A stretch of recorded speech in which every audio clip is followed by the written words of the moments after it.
Bonjour à tous, aujourd'hui nouvelle vidéo sur le thème de la compatibilité financière, c'est-à-dire c'est la compatibilité entre deux partenaires pour la gestion des finances communes. Alors vous imaginez déjà amour et argent, ce sont deux sujets très compliqués pris séparément, alors quand vous les mettez ensemble, ça devient très compliqué à gérer. Alors pour être compatible financièrement à la base, il faut avoir le même profil financier, c'est-à-dire que vous aimez tous les deux investir dans des actifs très risqués ou peu risqués, vous aimez tous les deux beaucoup épargner, vous aimez tous les deux beaucoup dépenser. Si vous avez une personne très dépensière, une personne très économe, qui aime beaucoup les risques, l'autre qui n'aime pas du tout le risque, vous êtes profondément incompatibles financièrement. Vous pouvez quand même vivre en couple, bien évidemment, il n'y a pas de souci, mais si vous mettez votre argent en commun, ça va faire quelques petites frictions. Donc bien évidemment, avoir un partenaire de vie qui est compatible financièrement avec vous, c'est quand même un atout indéniable pour réussir à mener à bien vos objectifs et vos projets. Dans la mesure où des règles et des stratégies de base ont été mises en place assez rapidement dans la relation. Et plus on ouvre le dialogue tôt, mieux c'est. Et petit conseil comme ça en passant, dans la relation, dans une vie commune, pour chaque sujet, pas uniquement pour l'argent et la finance, plus on ouvre le dialogue, mieux c'est. C'est un petit cadeau bonus de la vidéo. Alors aujourd'hui, je partage avec vous 5 points à prendre en compte avant de vous engager financièrement avec votre partenaire. Juste avant de commencer, je voudrais vous annoncer que j'ai créé un site internet qui s'appelle moinsmaismieux.fr, tout accroché. C'est en fait un blog avec des articles sur le minimalisme et l'indépendance financière, donc si ça vous intéresse, n'hésitez pas à aller faire un tour sur le site moinsmaismieux.fr. Et tant qu'on y est, n'hésitez pas à liker la vidéo et à vous abonner. Merci beaucoup. Premier point à prendre en compte, clôturer ses comptes bancaires perso n'est pas forcément une très bonne idée.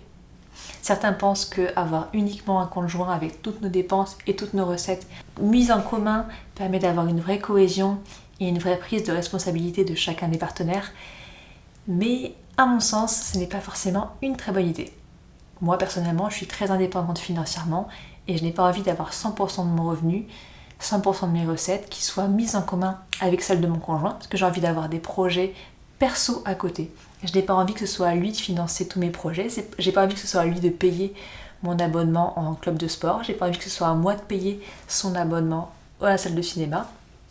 C'est vraiment chacun a ses petits extras de son côté et chacun peut faire des projets d'investissement ou d'épargne de son côté à sa façon sans avoir besoin de l'avis de l'autre. Après, bien évidemment, avoir un compte joint, c'est super pratique pour régler tout ce qui est dépenses communes, par exemple, tout ce qui est lié à votre logement, l'assurance, le loyer ou le remboursement du prêt, payer la box internet, payer les courses. Vraiment, il y a plein de choses pour lesquelles un compte joint est super pratique. Par contre, ça ne vous empêche pas d'avoir un compte perso à côté, chacun de votre côté. Surtout, encore une fois, si vous êtes très autonome, très indépendant financièrement et que vous aimez faire vos propres décisions d'épargne et d'investissement. Deuxième point, ne laissez pas les questions d'argent devenir une source de conflit dans votre couple.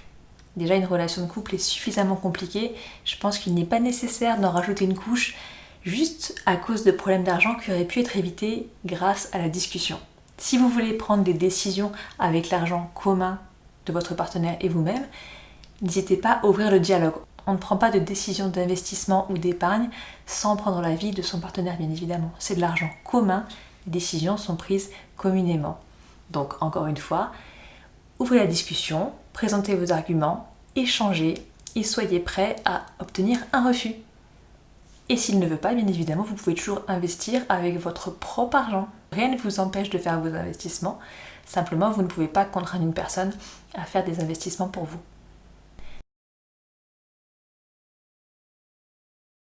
Troisièmement, si vous n'avez pas confiance dans la gestion financière de votre partenaire, n'hésitez pas à ouvrir un compte individu. C'est un compte joint qui demande l'autorisation des deux partenaires pour chaque opération. C'est-à-dire que ce compte sera libellé Monsieur et Madame ou Monsieur et Monsieur ou Madame et Madame plutôt que Monsieur ou Madame. C'est le petit « et » qui fait toute la différence. Vous ne pourrez faire aucune opération sans l'accord de votre partenaire. Donc c'est très pratique au début de la relation pour permettre de créer un dialogue, d'entamer l'échange. Que dès que vous devez faire une dépense, vous devez demander l'avis de votre partenaire et le prévenir en amont. Donc c'est génial, ça permet vraiment de mettre des bases sur comment fonctionne le couple, on échange sur toutes les dépenses, c'est très bien. Par contre, au quotidien, à la longue, c'est un petit peu lourd parce que dès que vous devez faire des courses, vous devez avoir l'accord de votre partenaire. Dès que vous voulez payer votre loyer, il faut que les deux partenaires signent le prélèvement. Voilà, c'est quand même pas quelque chose de très facile à gérer au quotidien. Ça peut être un bon outil au début de la relation, au début de la collaboration financière, mais c'est pas un outil à garder à long terme. Quatrième point, accorder la même importance aux deux partenaires. Peu importe vos niveaux de revenus, peu importe si l'un gagne beaucoup plus que l'autre, les deux partenaires sont partenaires. Donc il faut que chaque partie soit impliquée dans toutes les décisions. Même les décisions qui ne sont pas forcément très impliquantes selon vous, ça peut être quelque chose qui est vécu très difficilement par l'autre partenaire.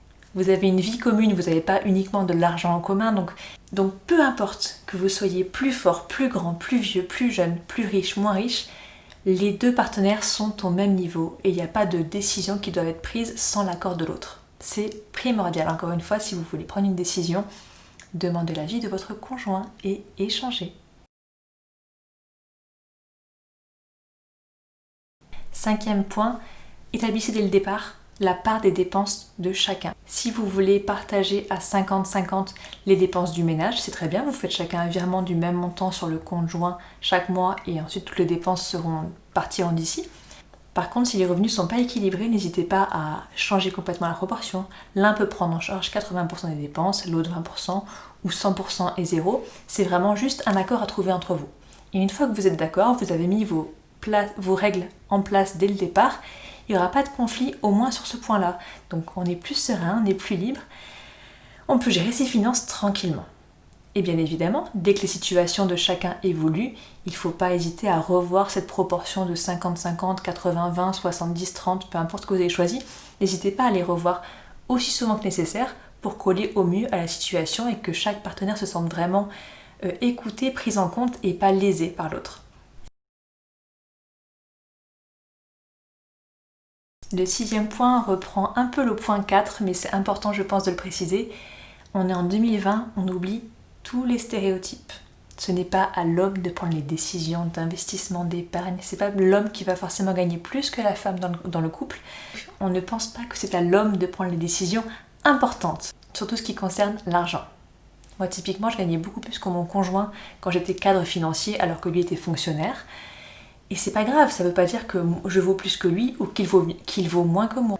Encore une fois, l'argent n'est qu'un facteur et ce n'est surtout pas un facteur de valeur. Ce n'est pas votre argent qui détermine votre valeur en tant que personne. Donc, vous êtes partenaires, vous vivez ensemble, vous avez une vie commune qui ne se résume pas qu'à l'argent. Donc, peu importe que vous soyez homme ou femme, que vous gagnez plus ou moins, respectez, écoutez votre conjoint, c'est primordial. Quand vous entamez le dialogue, son avis a autant d'importance que le vôtre.